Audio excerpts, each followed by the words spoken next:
నమస్తే, welcome to ఆధ్యా media. నేను బాలు. మనతో పాటుగా ఉన్నారు సీనియర్ జర్నలిస్ట్, సినీ విశ్లేషకులు ఇమ్మంది రామారావు గారు. వారితో మాట్లాడదాం. సార్ నమస్తే. నమస్తే అండి. సార్, ఇవాళ సూపర్ స్టార్ కృష్ణ గారి 80వ జన్మదినోత్సవం జరుపుకున్నాం. మనం నిన్నటిదాకా మనం తీసుకున్నట్లయితే ప్రపంచ విఖ్యాత విశ్వవిఖ్యాత నట సార్వభౌమ నందమూరి తారక రామారావు గారి 100 సంవత్సరాల జయంతి అయితే, ఇప్పుడు మనం కృష్ణ గారి 80 సంవత్సరాల జయంతి ఉత్సవాలు రేపు జరుపుకుంటున్నాం. ఈ నేపథ్యంలో ఆయన యొక్క సినీ ప్రస్థానము, మరీ ముఖ్యంగా ఆయన సినిమా జీవితంలో కొన్ని మైలురాళ్ళైన సినిమాలు కొన్ని ఉంటాయి. వాటి గురించి చెప్పండి. అవునవును. ఇక్కడ మన తెలుగు ఇండస్ట్రీ నాగేశ్వరరావు, రామారావు గారితో పాటు కృష్ణ గారికి కూడా ఎంతైనా రుణపడి ఉందండి. ఓకే. ఎందుకంటే 6 మాసాలకు ఒక సినిమా, సంవత్సరానికి ఒక సినిమా వస్తున్న రోజుల్లో నెలకి 2 సినిమాలు పూర్తి చేసే ఘనత కృష్ణ గారికి దక్కింది. అది ఎట్లా సాధ్యమైంది సార్? అది చేశాడు ఆయన. మార్నింగ్, మధ్యాహ్నం, నైట్ 9 గంటల వరకు, 9 నుంచి మళ్ళీ తెల్లారుజాము 2 గంటల వరకు, ఇలా 4 షిఫ్ట్లు పనిచేసి మళ్ళీ ఇంటికి వెళ్ళి మొహం కడుక్కొని వచ్చేసి మళ్ళీ 7 గంటలు షూటింగ్లో ఉండేవాడు ఆయన. అవుంటా. నా అదృష్టం ఏంటంటే వాళ్ళు సరిగ్గా ఇండస్ట్రీలో రావడం, నేను వెళ్ళడం. మాకు ఏంటప్పుడు నిద్ర పట్టేది కాదు కదా. మీకు మద్రాసులో ఎంత ఆనందంగా ఉంటుందంటే, మాకు మా పాండీ బజార్ పక్కనే గోవింద స్ట్రీట్లో మేము ఉండేవారు. అలా నడుచుకుంటూ నడిస్తే గీతా కేఫ్లో కాఫీ తాగేవాళ్ళం. అక్కడ కాసేపు నిలబడేవాళ్ళు. నిలబడితే ఇంకా జనాలు అన్నమాట. అంటే సినిమా ఆర్టిస్టులు అందరూ వచ్చి గీతా కేఫ్లో కాఫీ తాగేవారు. ఎప్పుడు 4 గంటలు, 4 గంటలన్నరకి కలకల్లాడుతూ ఉండేది. అప్పుడు కృష్ణ గారు కూడా వచ్చేవారు. ఆంధ్ర పాన్ షాప్ ఉండేది. ఆంధ్ర పాన్ షాప్ దగ్గర పాన్ కట్టించుకొని, ఎప్పుడు బొగ్గన పాన్ ఉండేది ఆయనకి. పాన్ కట్టించుకొని ఉమ్మేసి ఒక కాఫీ తాగేసి వెళ్ళేవారు అన్నమాట. ఆయన నీలకంఠ మేతా స్ట్రీట్లో ఉండేవారు. అంటే ఇంత సందడిగా ఎందుకు ఉండేదంటే, అప్పుడు వాళ్ళకి తెలిసింది సినిమా తప్ప వేరే ప్రపంచం తెలియదండి. అందువల్ల అట్లాంటి ప్రపంచాలనే అనుభవిస్తూ పెరిగిన వ్యక్తి కృష్ణ గారు అన్నమాట. తర్వాత ఆయనకున్నటువంటి ప్రధానమైనటువంటి బలహీనత ఏమిటంటే, ఒక్కడు భోంచేయడు, పొర్రపాటును కూడా భోంచేయడు. ఆయనకు వచ్చిన క్యారేజ్ పెద్ద క్యారేజ్ వస్తుంది, అదొక 10 మందికి సరిపోతుంది. కానీ ఆ 10 మందికి చాలదు. ఆయన కనీసం ఒక 20 మంది కూర్చోవాలి. ఇప్పుడు నా Krishna garu makeup man, assistant makeup man, costumer, assistant costumer, వీళ్ళందరూ టచ్అప్ బాయ్, వీళ్ళందరూ ఉంటారు. వీళ్ళు సరిపోద్ది క్యారేజ్. మిగతా వాళ్ళ మాట, కృష్ణ గారు చూడడానికి వచ్చిన వాళ్ళ మాట అంటే ఏంటి, ఒక 20 మంది ఉంటే కానీ కృష్ణ గారు భోజనం చేసేవారు కాదు. అలాగే మొట్టమొదటిసారిగా సినిమా నిర్మాణం కూడా పద్మాలయ సంస్థ వాళ్ళ పెద్దమ్మాయి పేరుతో నిర్మాణం కూడా ఎంత అపురూపంగా చేసేవాడంటే, కృష్ణ గారు అంటే పడిపోయేవాళ్ళండి ఫైనాన్స్ చేస్తూ. మోతీలాల్ వీళ్ళంతా మార్వాడీస్ ఉన్నారు కదా. కృష్ణ గారు సినిమా తీశారంటే, ఇవాళ ఒక కాయ కొట్టారంటే 3వ మాసం 9 రోజుల్లో సినిమా రిలీజ్ అయిపోద్ది. మన డబ్బు మనకి 3వ మాసంలో వచ్చేస్తుంది. ఆ ట్రిక్ ఎక్కడ ఉంది చూసారా? మీరు కృష్ణ గారికి డబ్బు ఇచ్చినట్టయితే 3వ మాసానికి వచ్చేస్తుంది వడ్డీతో. అది హ్యాపీ కదా. డబ్బు ఇచ్చి డబ్బు స్టక్ అయిపోయినట్టయితే వాళ్ళు ఏమైపోతారంటే దివాళా చేసేస్తారు కదా. అలా కాకుండా కృష్ణ గారి డబ్బు ఇటు పోయేది కాదు. ఇకపోతే కృష్ణ గారి తాలూకు అన్నదమ్ములు 2 ఉన్నారు. ఒకటి ఎవరు? హనుమంతరావు గారు. చాలా ఎన్టీ రామారావు తమ్ముడు, త్రివిక్రమరావు తర్వాత అంత పవర్ఫుల్. రెండో తమ్ముడు ఎవరు? బంగారయ్య. కృష్ణ గారికి అంటే వరుసకి తమ్ముడైనప్పుడు కూడా కృష్ణ గారిని తండ్రిలాగా చూసుకునేవాడు. తర్వాత బంగారయ్య కృష్ణ గారిలో ఉన్న మంచితనం, సౌమ్యము అన్నీ వచ్చాయన్నమాట. బంగారయ్య ఎవరైనా మాట్లాడాలంటే బంగారయ్యతో మాట్లాడేవాడు. బంగారయ్య చాలా డీసెంట్, చదువుకున్నవాడు, బాగుండేది. మళ్ళీ హనుమంతరావులకు కాదు, కొట్టేస్తుండేవాడు అనమాట. ఎవడో పొరపాటు తప్పు చేసేది కొట్టడమే అంతే. ఆయన కృష్ణ గారి కుడిభుజంగా ఉండేవాడు. ఇలాగా పద్మాయి సంస్థని, అందుకే ఇప్పుడు ఇందాక అన్నా అనమాట, అక్కడ సత్యరాజ్ అని ఉండేవాడు. ఆయన తర్వాత కృష్ణరాజుతో సినిమాలు తీశాడు. అలాగే వెంకన్నబాబు ఉండేవాడు. ఎవరు? ఎస్పి కోదండపాణి తాలూకు తమ్ముడు ఎస్పి వెంకన్నబాబు. ఆయన కృష్ణ గారికి కుడిభుజం అన్నమాట. కృష్ణ గారి డేట్స్ చూసేవాడు, కృష్ణ గారి ప్రొడక్షన్ చూసేవాడు. ఆయన 10 మంది అసిస్టెంట్లు. ఆయన శ్రీదేవికి కూడా ఆయనే డేట్స్ చూసేవాడు. ఆఖరికి మన చిరంజీవి గారికి కూడా డేట్స్ మన వెంకన్న బాబాయ్ చూసేవాడు అన్నమాట. ఓకే. తర్వాత మన అరవింద్ వచ్చిన తర్వాత వాళ్ళకి వీళ్ళకి గొడవలు అయినాయి. దేవి శ్రీదేవి దగ్గర కొట్టుకొస్తే నీకు చూడండి, నేను నీకు విశ్వాసం లేదనుకుని వచ్చేసాడు అనుకోండి.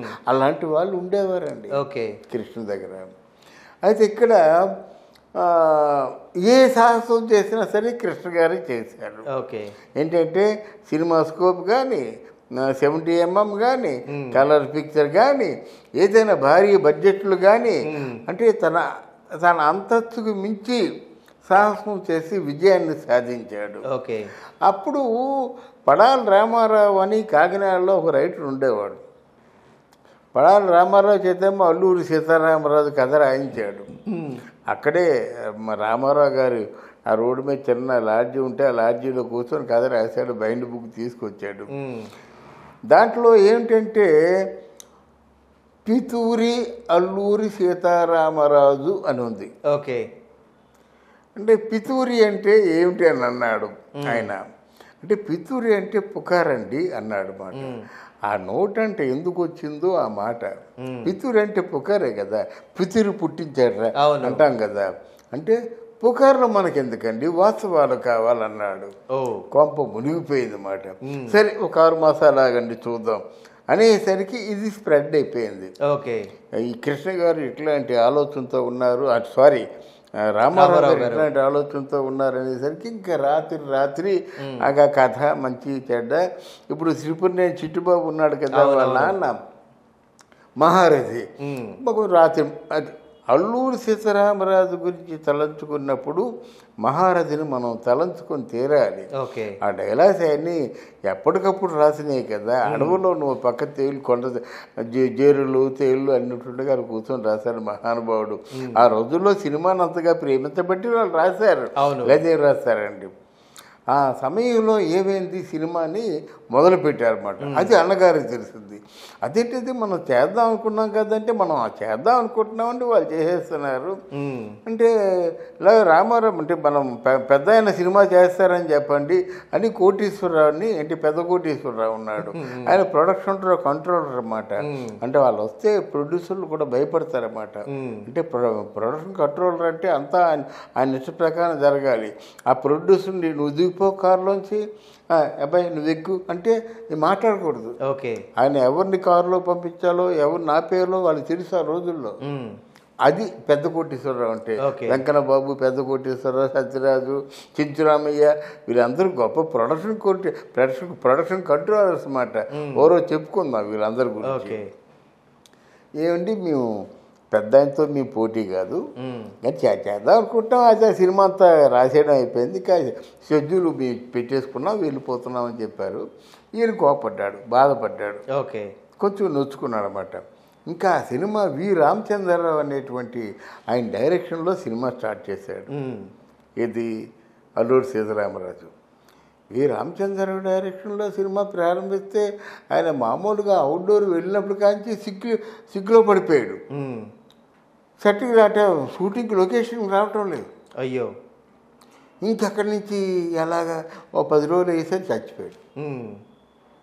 అప్పుడు మా తల్లి విజయ నిర్మల గారు, కృష్ణ నువ్వేం భయపడద్దు, నేను ఉంటాను, నువ్వు కూడా ఉండు, నువ్వు యాక్ట్ చేస్తున్నప్పుడు నేను డైరెక్ట్ చేస్తాను, నేనేదైనా నాకు ఏదైనా సన్నివేశం వచ్చినట్టయితే, ఆవిడకి ఎక్కువ సన్నివేశాలు కూడా లేదు, ఒక సీనే ఒక పాట ఉంది వస్తాడు నారాజు, మొత్తం అంతా ఆవిడ చూసుకుందన్నమాట. అది తర్వాత సెకండ్ యూనిట్కి డైరెక్ట్గా కేఎస్ఆర్ దాసు ఉన్నాడు. కానీ ఈ డ్రామా సీన్స్ అన్నీ వీరిద్దరూ తీశారన్నమాట.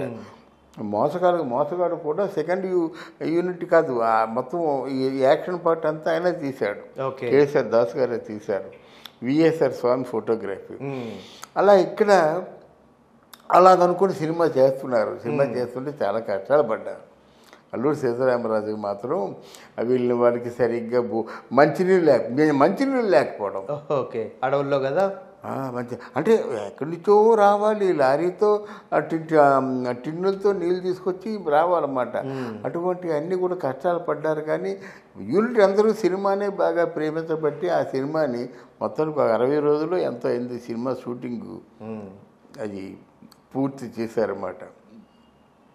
దాంట్లో చెప్పుకోదగ్గ విశేషాలు ఏమిటంటే ఆయన మన శ్రీశ్రీ గారి తెలుగు వేరు లేవరా అనే ఒక పాట ఆయన ఆల్మోస్ట్ ఆయన జీవితంలో చివరి దశ అది. ఆ పాట రాయించడం, ఆ పాటకేమో నేషనల్ అవార్డు రావడం, అది వి రామచంద్రరావు చచ్చిపోవడం, ఘంటసాలకు కూడా అదే ఇంచుమించు లాస్ట్ పాట సినిమా పాటల్లో ఉండడం. ఆయన తర్వాత జబ్బు పట్టాడు. కానీ సినిమా విషయంలోకి వెళ్ళేసరికి సినిమా రిలీజ్ అయ్యింది. ముందు ఒక 2-3 రోజులు మాత్రం సినిమాని అర్థం చేసుకోలేదు. ఏమిటా ఎలాగ ఉంది, కొండలు ఇవన్నీ ఉన్నాయి, రాళ్ళు రప్పలు తిరగడం, ప్రస్తుతం ఇదంతా ఊరేగింపు అని అనుకున్నారు. తర్వాత ఒక్కసారి ఆ డ్రామాలో పడిపోయారండి. అల్లూరు సీతారామరాజు వచ్చి ఆ గిరిజనులందరినీ చైతన్యపరిచినంత వరకు కలెక్ట్ అయ్యారు బాగా. ఇంకా అక్కడి నుంచి వచ్చారండి, బళ్ళు కట్టుకుని చేశారండి. దానికి మామూలు డబ్బు రాలేదు, విపరీతంగా డబ్బు వచ్చిందన్నమాట. ఆ డబ్బుని ఆ యూనిట్ వాళ్ళకి చాలామంది బహుమతులుగా ఇచ్చారు కృష్ణ గారు. ఆ సినిమా మాత్రం తెలుగు సినిమా చరిత్ర ఉన్నంతకాలం ఉంటుందండి. రైట్. అది రామారావు గారి తర్వాత ఒప్పుకున్నారా వారిని? ఏమైనా రామారావు గారి సినిమా చూపించారు. చూపిస్తే బ్రదర్ నువ్వు బాగా తీసావు, నేనైతే అలాగ తీయలేదు అని చెప్పాడు ఆయన. రైట్. అది అందువల్ల ఆ తెలుగు సినిమా చరిత్ర ఉన్నంత వరకు ఉంటుంది కనుక ఇట్లాంటి అద్భుతమైన ప్రయోగాలు కృష్ణ గారు ఎన్నో చేశారు. రైట్. ఒక మేకప్ మ్యాన్ ఉన్నాడంటే ఆ చచ్చిపోయినంత వరకు ఆ మేకప్ మ్యానే. ఒక కాశ్యపుడు ఉన్నాడంటే చచ్చిపోయినంత వరకు ఆ కాశ్యమరే. 10 మంది తన కళ్ళ ముందు ఆ సంస్థను నమ్ముకొని తిరుగుతున్నారు అంటే ఆ సంస్థలో సినిమాలు ఉన్నా లేకపోయినా ఆ 10 మందిని పోషించడమే. అవును. వాళ్ళ ఇంట్లో పెళ్ళి అయితే వీళ్ళింట్లో పెళ్ళి, వాళ్ళ ఇంట్లో పురుడు పుణ్యాలు ఉంటే వీళ్ళింట్లో కష్టాలు, అలా చూసుకుంటూ వచ్చారు మహానుభావుడు కనుక. ఆయన చాలా గొప్ప వ్యక్తి అండి. నేను అంటున్నది ఏంటంటే ఆయన అలాగా తేనె మనసుల్లో పత్రికా ప్రకటన చూసి వచ్చాడు. ఇప్పుడు ఔత్సాహిక కళాకారులు ఉన్నారు కదా, ఈ కృష్ణ గారి బర్త్డేని ఒక స్టార్స్ బర్త్డే గాను ఒక ఆర్టిస్టులు బర్త్డే గాను పెట్టుకొని ఒక వేడుక చేసుకుంటే బాగుంటుంది. ఆయన తేనె మనసుల్లో ఫోటో పంపించే కదా వచ్చాడు. మళ్ళీ ఆ సంప్రదాయానికి ఆ వేడుకకి కూడా మనం అది పునరావృతం చేసి ఆ సందడిని ఆ సంబరాన్ని పంచుకున్నట్టు ఉంటుందేమో అని ఒక ఆలోచన మనం చెప్తున్నాం. ఎందుకంటే దాసనారాయణరావు గారి తాలూ బర్త్డేని డైరెక్టర్స్ డేగా ఉంది. అలాగే ఇది ఒక ఆర్టిస్ట్ డేగా ఉంటే ఎంత బాగుంటుంది. మరి రామారావు గారు అది తీసి పక్కన పెట్టండి. రామారావు గారిని హీరో చేశారు, నాగేశ్వరరావు గారిని హీరో చేశారు. ఎలా కాదు ఇక్కడ సెలెక్ట్ చేసుకున్నారు, 10,000 మందిలో ఒకరిని సెలెక్ట్ చేసుకున్నారు కనుక వీరికి ఈ తాలూకు గౌరవం దక్కాలని నేను కోరుకుంటూ. రైట్. థ్యాంక్ యూ అండి. థ్యాంక్ యూ అమ్మా.